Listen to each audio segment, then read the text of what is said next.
ఈరోజు మన మధ్యలో ఉన్నవారు మీడియా సమావేశం తీసుకునేవారు గౌరవనీయులు శ్రీ నిజామాబాద్ పార్లమెంట్ సభ్యులు భారతీయ జనతా పార్టీ ధర్మపతి గారు, వారి పక్కన పెద్దలు అర్బన్ శాసనసభ్యులు శ్రీ ధర్మాసురణ గుప్తా గారు, వారి అటు పక్కన భారతీయ జనతా పార్టీ జిల్లా రథసారథి పెద్దలు మోహన్ రెడ్డి గారు, అదేవిధంగా మరో కార్యసభ్యులు మరియు క్రిస్టియన్ మైనారిటీస్కి ఏ రకంగా కాంగ్రెస్ చరిత్రలో వాళ్ళకి అన్యాయం చేసింది కేవలం ముస్లిం ఓటు అపీజ్మెంట్ కోసం. ఫస్ట్ చెరుకు ఫ్యాక్టరీలకు చేసేసినాక వాళ్ళు రిజర్వేషన్ చూద్దాం. చెరుకు ఫ్యాక్టరీలకి 40 కోట్ల రూపాయలు ఇవాళ రాష్ట్ర ప్రభుత్వం ఒక విడత డబ్బులు కట్టినట్టు పేపర్లలో వచ్చింది. ఇది శ్రీధర్ బాబు గారు కొద్దిగా సెల్ఫ్ రెస్పెక్ట్ ఉంది, దామోదర్ రాజనరసింహ గారు కొద్దిగా సెల్ఫ్ రెస్పెక్ట్ ఉంది, ప్లస్ ఆ కమిటీలో ఉన్న ఎమ్మెల్యేలు. మీకు మిమ్మల్ని ఒక కమిటీ వేసింది, అవి కమిటీ రిపోర్ట్కి సంబంధం లేకుండా చెరుకు ఫ్యాక్టరీల మీద మేము ముందుకెళ్ళిపోతామని ముఖ్యమంత్రి అన్నారు. అదన్న మరుక్షణమే మీరు రాజీనామా చేయాలి. ఫస్ట్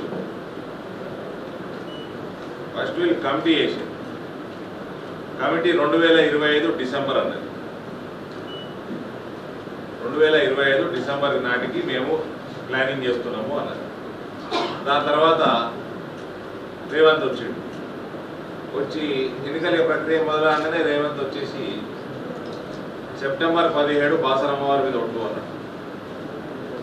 మళ్ళీ ఇప్పుడు వచ్చేసి నిన్నగాక మొన్న నిజామాబాద్కి వచ్చి కోర్టులకు వచ్చి సెప్టెంబర్ 17 ప్రక్రియ మొదలు పెడతారు. మళ్ళా ప్రెషర్ పెరుగుతున్నట్టుంది, ఎలక్షన్ ప్రెషర్. కాంగ్రెస్ చెరుకు ఫ్యాక్టరీలు మీరు చేసిన అధ్యయనం ఏంటి? మీ కమిటీ చేసిన అధ్యాయం ఏంటి? మీరు సైంటిఫిక్ అప్రోచ్ ఉన్నదా, లేకపోతే అన్ని ఎలక్షన్ గాలి మాటల్లాగా ఈ 40 కోట్లు కూడా కట్టేస్తారు? ఈ ఫ్యాక్టరీలు తెరవాలంటే కాంగ్రెస్ ప్రభుత్వంతో అయ్యే పని కాదు. ఇది వేస్ట్ ముచ్చట. 1 by 1 నేను అన్ని చెప్తా, ఎందుకనే చెప్తాను. అసలు వీళ్ళకి ఉద్దేశం కూడా లేదు, వీళ్ళకి నియత కూడా లేదు. ఎంతసేపు ఎలక్షన్లు, ఓట్లు పడాలి. మే 16 నాడు రేవంత్ గాడి గుడి పెట్టాలి. ఇవాళ పేపర్లలో వచ్చిన దీని ప్రకారం 41 కోట్లు ఏదో కట్టింది.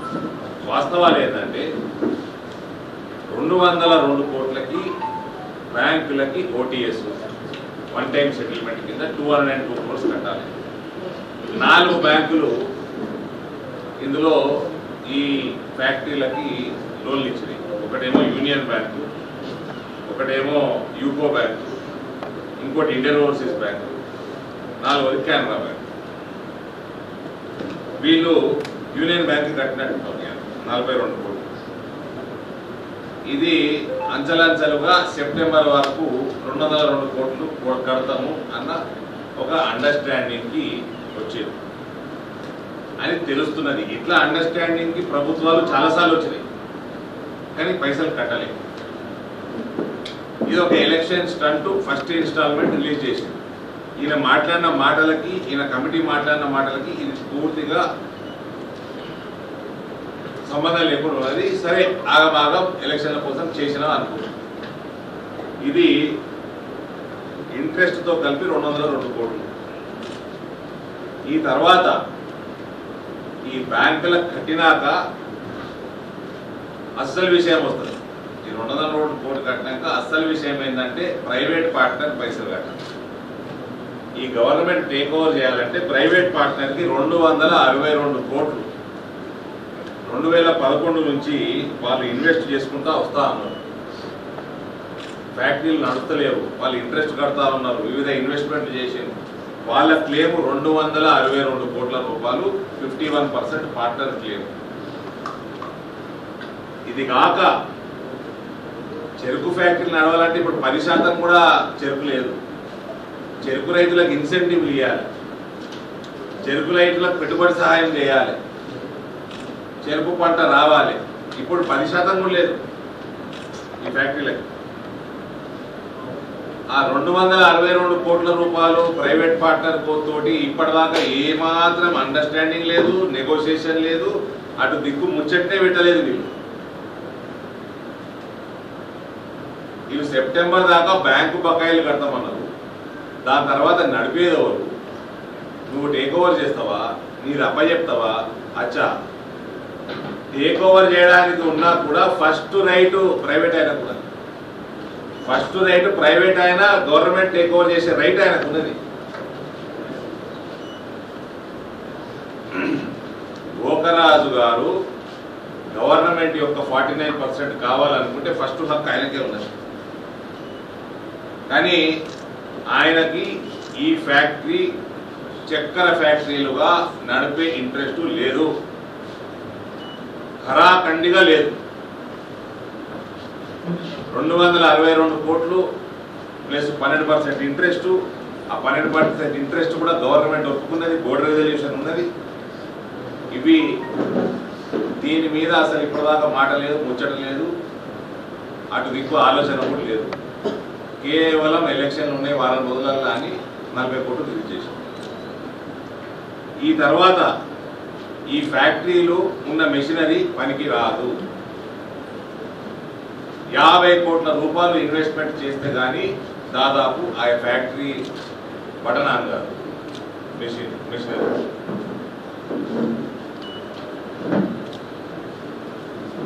మాకున్న సమాచారం బట్టి బ్యాంకులను మొత్తం తీర్చేస్తే సెప్టెంబరా డిసెంబరా ఎప్పుడా తెలియదు, కానీ అవి తీర్చేస్తే దాని తర్వాత ప్రైవేట్ ఆయనతో మాట్లాడదాము అని ఒక అండర్స్టాండింగ్ వచ్చినట్టు తెలుస్తున్నది. అది ఉత్తుత్త మాటలే, టైం పాస్ చర్యలు. ఈ తర్వాత చక్కెర ఫ్యాక్టరీలు యాజ్ ఇట్ ఈజ్ నడిపితే ఎవ్వరూ నడపలేరు ఈ దేశంలో, ఎవ్వరూ నడపలేరు ఈ దేశంలో. దానికి ఎథనాల్ మిక్స్ చేయాల్సిందే. అది చేయాలంటే దానికి మళ్ళీ పెట్టుబడి కావాలి, ఆ ఎక్విప్మెంట్ ఆ మెషినరీ పెట్టుబడి కావాలి. అది ఇప్పుడున్న ప్రైవేట్ పార్ట్నర్ రెడీగా లేడు, ఫర్దర్గా పెట్టుబడి పెట్టడానికి రెడీగా లేడు.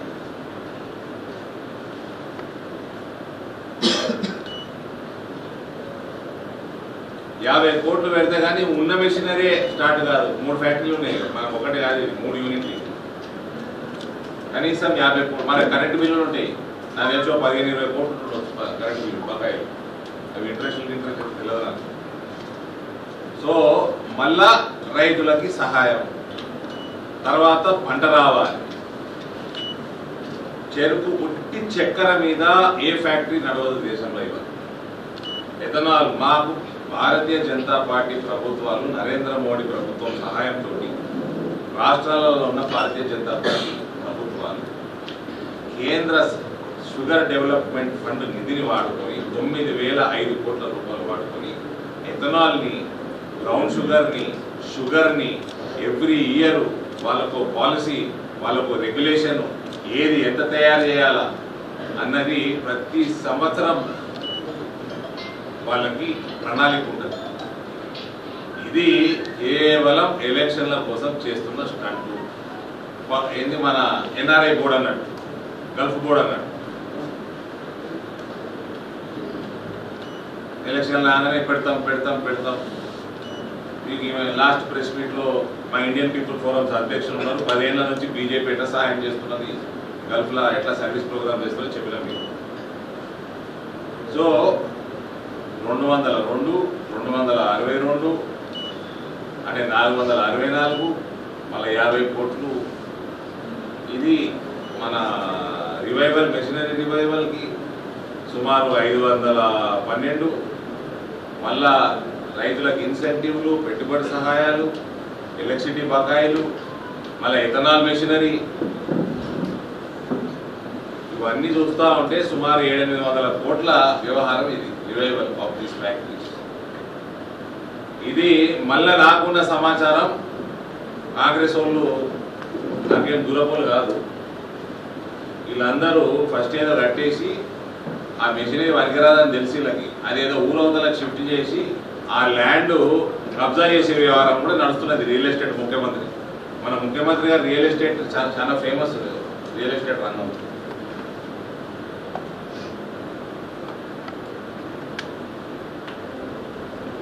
ఇది నాకు వీళ్ళకు ఎథనాల్ పాలసీ లేదు. వీళ్ళు ఏ కేంద్రంలో ఉన్న ఇండియన్ ఆయిల్ కానీ భారత్ పెట్రోలియం కానీ వాటితో ఇప్పటి వరకు నెగోషియేషన్ చేయలేదు. ఈ కమిటీ ఏమీ పని చేయలేదు. ఈ కమిటీ వేసింది ముఖ్యమంత్రి, మళ్ళీ కమిటీ రిపోర్ట్ తోటి మాకు పని లేదు అన్నది కూడా ముఖ్యమంత్రి. ఇది కేవలం మభ్యపెట్టించడం, టైంపాస్ చేయడం, రైతుల్ని మళ్ళా మోసం చేయడం.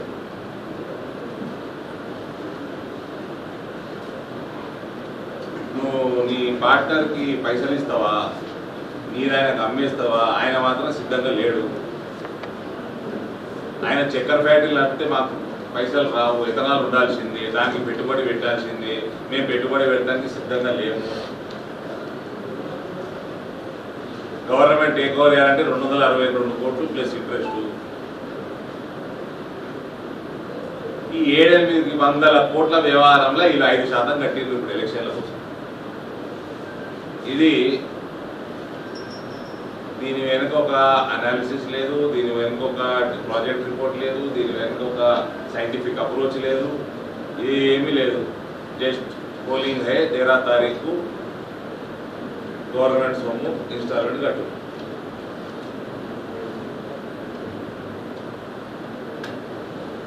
ఇది టోటల్ గా ఒక ఐ వాష్ మాత్రమే. భారతీయ జనతా పార్టీ మోడీ ప్రభుత్వము ఇటువంటి అంశాలు టేకప్ చేసినప్పుడు దాని వెనకాల 6 నెలలు 9 నెలలు 1 సంవత్సరం వరకు ఉంటుంది. నెక్స్ట్ 30-40 ఏళ్ల కోసం ఈ ఫ్యాక్టరీలు ఎక్కడ నడవాలి దాని మీద ఆలోచన ఉంటుంది, దానికి తగ్గట్టు ఆర్థిక ప్లానింగ్ ఉంటుంది. అట్లా చేసుకొని 66 ఫ్యాక్టరీలు చేసింది. అక్కడ పాలసీలు మార్చింది. Every year updation of policy ఉంటుంది. ఇక్కడ ఏమున్నదండి, 13 ఎలక్షన్లు అయిపోతే జీవన్ రెడ్డి ఒకసారి మాట మార్చాడు. ఆమె అన్నిటికీ ఇవాళ పైసలు కట్టించడానికి లింక్ లేదు, వీళ్ళకి ఒక అప్రోచ్ లేదు. దీని బ్లూ ప్రింట్ ఏంది, అసలు రేవంత్కి ఎన్ని ఎకరాల షుగర్ కేన్ అవసరం కూడా తెలియదు. ఆయన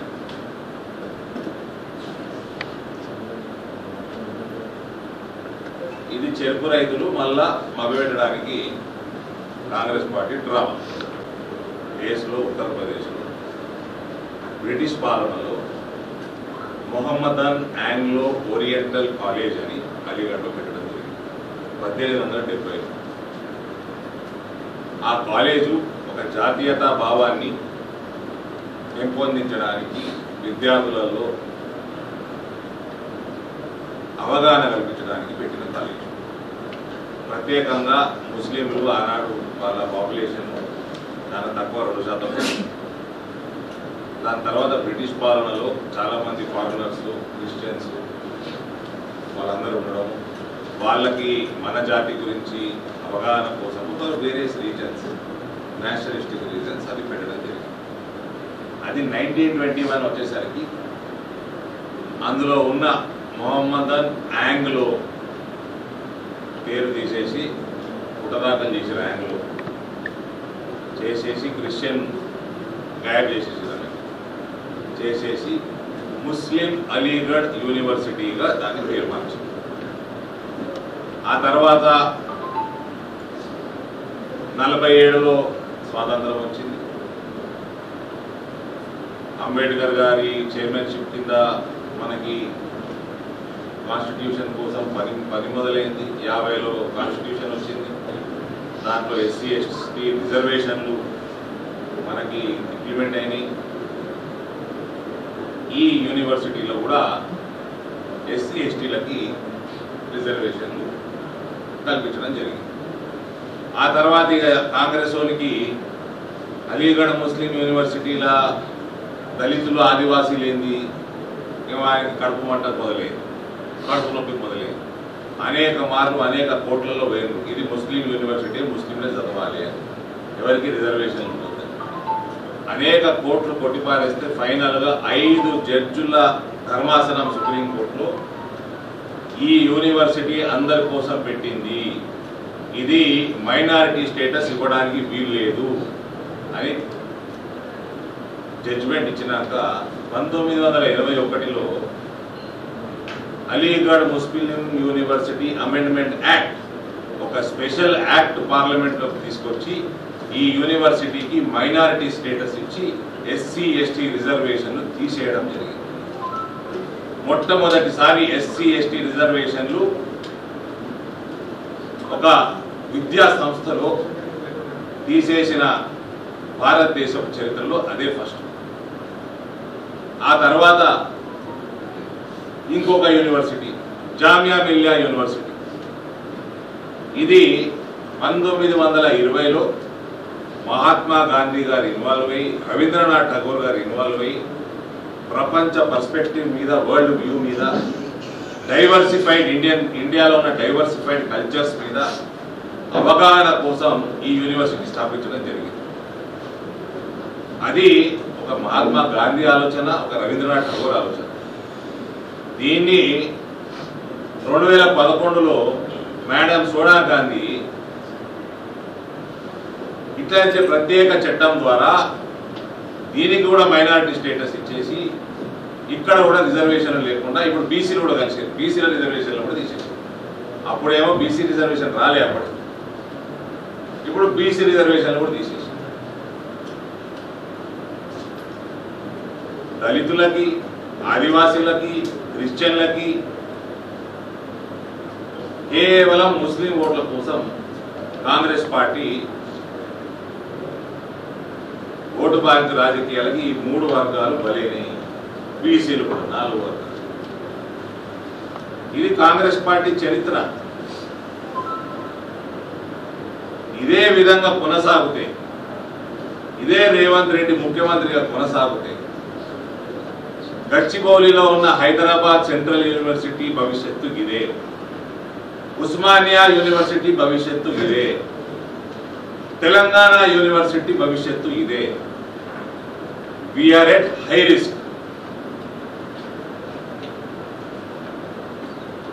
భారతీయ జనతా పార్టీ ఎక్కడ రిజర్వేషన్లు ఏ రాష్ట్రంలో ఏదైనా తీసేస్తే చెప్పండి, కాంగ్రెస్ వాడు ఏదో ఇక్కడికి వెళ్ళి వేయండు, కొరుట్లకి వెళ్ళి ఎగురుకుంటా వేయండు, పోతుంటే ఒక ఆదివాసీ పిల్లగాని, మన ఒక బంజారా పిల్లగాని ఆయన కాన్వాయ్ బుద్ధి చంపేసింది కూడా, ముఖ్యమంత్రి కాన్వాయ్.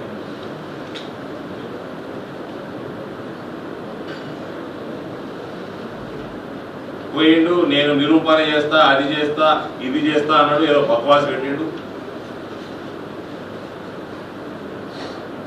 నరేంద్ర మోదీ గారు బతుకున్నంత వరకు ఎస్సీ ఎస్టీ ఓబీసీ రిజర్వేషన్లలో 1% కూడా ముస్లింల కోసం తగ్గించేది లేదు. కాన్స్టిట్యూషన్ కి విరుద్ధంగా పోయింది లేదు, రాజ్యాంగానికి విరుద్ధంగా పోయింది కాంగ్రెస్ పార్టీ. రాజశేఖర్ రెడ్డి గారు 4% ముస్లిం రిజర్వేషన్ ఇస్తా అన్న, కర్ణాటకలో ఇప్పుడు తీసుకుపోయి బీసీలలో ముస్లింలను పెట్టినా ఇవన్నీ రాజ్యాంగానికి విరుద్ధం. It is not about Hindu Muslim. దళితులకు కూడా, దళిత క్రిస్టియన్స్ కూడా వాళ్ళకి కాంగ్రెస్ పార్టీ మోసమే చేస్తుంది. ఇది భారతదేశంలోనే కాదు, ఇది ప్రపంచ వ్యాప్తంగా మీరు చూస్తే హిందువులు లేని దేశంలో కూడా పంచాయతీలే. ఇజ్రాయెల్లో పంచాయతీ, ఇరాన్లో పంచాయతీ, ఇరాక్లో పంచాయతీ, ఆఫ్ఘనిస్తాన్లో పంచాయతీ, పాకిస్తాన్లో పంచాయతీ, సిరియాలో పంచాయతీ, జార్డన్లో పంచాయతీ. ఆడ హిందువులు లేరు కదండి. ఇస్లాం నాన్ ఇస్లాంని రిసీవ్ చేసుకోదు. ఇది ప్రపంచవ్యాప్తంగా చూస్తున్నాం, నేనంటలేదు. శ్రీలంకలో చర్చిలలో అటాక్ చేస్తే ఎవరు చేస్తారో తెలుసు. ఈ మధ్య రష్యాలో అదేదో షో నడుస్తుంటే 100 మంది చంపేసింది ఎవరో తెలుసు. న్యూజిలాండ్ చర్చ సంగతి ఘటన తెలుసు. మన భారతదేశంలో మోడీ గారు ప్రధానమంత్రి కాకంటే ముందు సీరియల్ బాంబ్ బ్లాస్టులు, బాంబే అటాక్లు ఇంకా ఉన్నదో తెలుసు.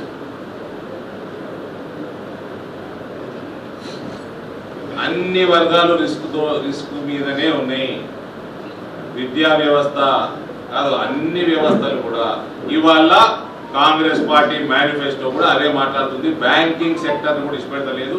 బ్యాంకులు కోఆపరేట్ మరేంది కార్పొరేట్ లోన్స్ ముస్లింలకు ఇవ్వాల్సిందే, దానికి హామీ ఇస్తున్నాము అని గవర్నమెంట్ హామీ ఇస్తున్నారు. అది అలా మేనిఫెస్టోలోనే ఉన్నది.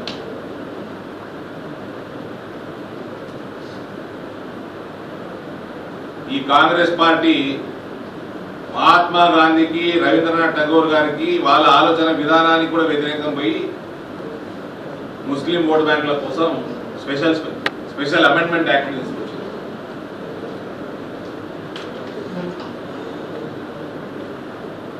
కాబట్టి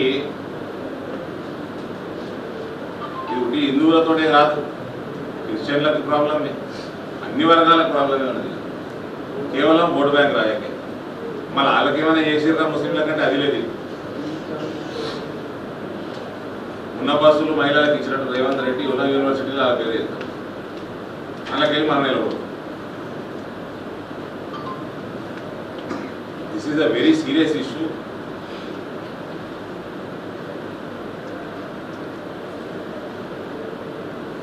మనం రానున్న కాలంలో మన యూనివర్సిటీలని, మన ఇతర సంస్థలని కాపాడుకోవాలంటే కాంగ్రెస్ పార్టీని పవర్కి వెళ్ళి ఎంత దూరం పెడితే అంత మంచిది. మా జీవన్ రెడ్డి గారు అయితే ఆయన రోడ్డుకే ఎక్కే హిందువులకు వ్యతిరేకంగా, హిందువులకి పౌరసత్వం ఇవ్వదని రోడ్డుకే ఎక్కే. ఈ మధ్య ఏమంటలేడు, నేను ఎన్నిసార్లు అడుగుతున్నా కూడా చెప్తలేడు ఆయన సిటిజన్షిప్ అమెండ్మెంట్ యాక్ట్ మీద ఏంది మీ స్టాండ్ అంటే. ఇక్కడ బోధన్ మా నాయకులు ఉన్నారు. ఇక్కడ వాళ్ళకి వస్తే దొంగ పాస్పోర్ట్ల వ్యవహారం, ఇవన్నీ రోహింగ్యాల వల్ల వచ్చినాయి, బంగ్లాదేశ్ ముస్లింల వల్ల వచ్చినాయి. దాని మీద స్టాండ్ చెప్పాడు, ఎన్ఆర్సీ మీద స్టాండ్ చెప్పాడు. కర్ణాటకలో బాంబు వెళ్తే జగిత్యాలలో ఉన్నాయి మూలాలు. ఎన్ఆర్సీ మీద స్టాండ్ చెప్పకపోతే ఎట్లా? నీ జగిత్యాలని పిఎఫ్ఐ అడ్డా చేస్తున్నావు, చేసినావు, ఆల్రెడీ చేస్తున్నావే.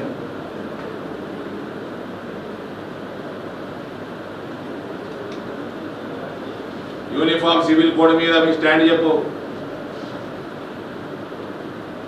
జనాభా నియంత్రణ మీద స్టాండ్ చెప్పు. ఏ భారతదేశానికి జాతీయత, మన జాతి ఇంట్రెస్ట్ మీద ఏది ఉన్నా కూడా దాని మీద స్టాండ్ చెప్పంటారు. చక్కెర ఫ్యాక్టరీలు ఓపెన్ చేస్తానికి కేంద్ర ప్రభుత్వం ఏం పనండి మీకు? ఆ ఎన్నికలు ఎందుకు మీకు? 40 కోట్లు కట్టేది 400 కోట్లు కట్టేది ఉన్నాయి. ఇవాళ మీరు చక్కెర ఫ్యాక్టరీలు ఓపెన్ చేస్తామని అసెంబ్లీకి ఓట్లు వేయించుకున్నారు కదా. ఇవాళ వాళ్ళ మేనిఫెస్టో, నేషనల్ మేనిఫెస్టో వచ్చింది. నేను మీడియా మిత్రులను అడుగుతున్నా, అందులో గల్ఫ్ బోర్డు లేదు. అందులో గల్ఫ్ బోర్డు ఉందా? ఉన్నదా? వాళ్ళ జాతీయ మేనిఫెస్టో వచ్చింది. ఇలా తెలంగాణ కోసం అని ప్రత్యేకంగా 5 సూత్రాలు, 5 ఏదో పేరు పెట్టి న్యాయాలు గీయాలని పెట్టి, అందులో గల్ఫ్ బోర్డే లేదు. నీకు రాష్ట్ర ప్రభుత్వం బోర్డు పెట్టేది ఉంటే కేంద్ర ప్రభుత్వ ఎన్నికలకు ఎందుకు నిలబడుతున్నారు? ఎందుకు ఓట్లు అడుగుతుంది? మీ కేంద్ర పార్టీ మీతోటి సింక్రనైజ్ లేదు.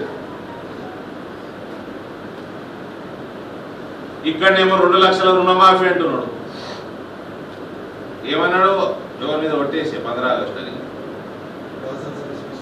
అది చక్కెర ఫ్యాక్టరీలకి ఆయన దేవుడిని కూడా ఎంచుకుంటాడు సబ్జెక్టు బట్టి. పెద్దమ్మ తల్లి మీద ఒట్టేసి 15 ఆగస్టుకి 2 లక్షల రుణమాఫీ అన్నాడు. మీ జాతీయ మేనిఫెస్టోనేమో రుణమాఫీల మీద కమిషన్ వేస్తా అంటున్నారు. మీ మేనిఫెస్టోలో రైతులు వినాలి. మీ ఈయననేమో మన దేవుళ్ళ దేవతల మీద ఒట్టేస్తున్నాడు, 15 ఆగస్టు అంటున్నాడు. ఆడ మీ నేషనల్ మేనిఫెస్టోలో ఏమో కమిషన్ వేస్తా అంటున్నది రైతు రుణమాఫీల మీద. నువ్వేమైనా చక్కెర ఫ్యాక్టరీ కమిటీ వేసుకున్నావు, ఆ కమిటీ బేకార్ కమిటీ అని నువ్వే అంటున్నావు. ఆ రిపోర్ట్ వేస్ట్ రిపోర్ట్, నా ఇష్టం ఉన్నట్టు నేను చేస్తా, నా ఇష్టం ఉన్న గుడ్లు నేను పెడతా అని నువ్వు అంటున్నావు. శ్రీధర్ బాబుకి దామోదర్ రాజనరసింహ గారికి సెల్ఫ్ రెస్పెక్ట్ ఉంటే రాజీనామా చేసి పడేయాలండి. కనీసం ఆ కమిటీలకే రాజీనామా చేయండి. మరి మీరు చేసే పనికి మీరు ఇచ్చే రిపోర్టు వేస్ట్ అంటుంటుంది రేవంత్. అసలు మీతో సంబంధమే లేదట. కనీసం సరే మంత్రి పదవి అంటే మీకు యావ ఉంటుంది, ఓకే, కమిటీలకి వెళ్ళి వెళ్ళిపోయి ఏంటికి?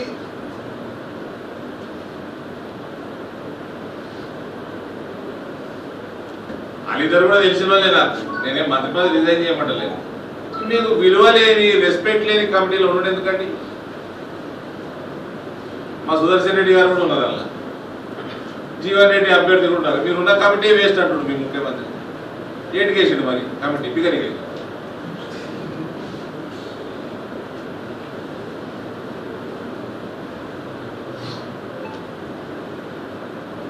సో ఒక ప్రొఫెషనలిజం లేదు, ఒక సీరియస్నెస్ లేదు, గల్ఫ్ సోదరులన్నా లేదు, రైతులన్నా లేదు, రైతు రుణమాఫీ అన్నా లేదు.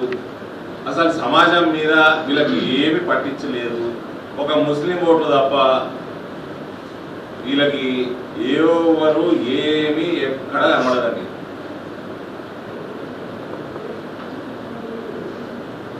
వాళ్ళు కూడా ఎలక్షన్ దాకానే కనబడతారు, సాయంత్రం 6 గంటల దాకా. ముందు 5 గంటల వరకే ఉండి ఇప్పుడు 6 గంటల వరకు. 6:15కి వాళ్ళని కూడా మర్చిపోతుంది.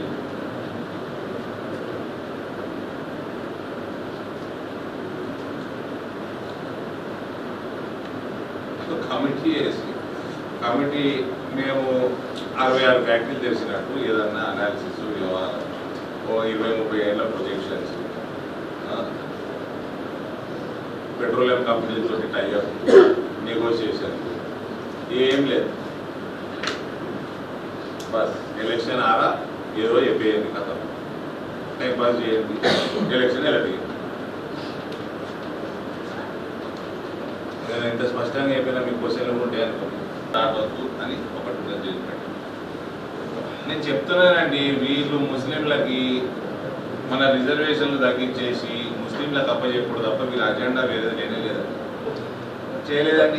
పకడ్బందీ ప్రణాళిక ఎందుకు చేసుకోలేదండి? రిజర్వేషన్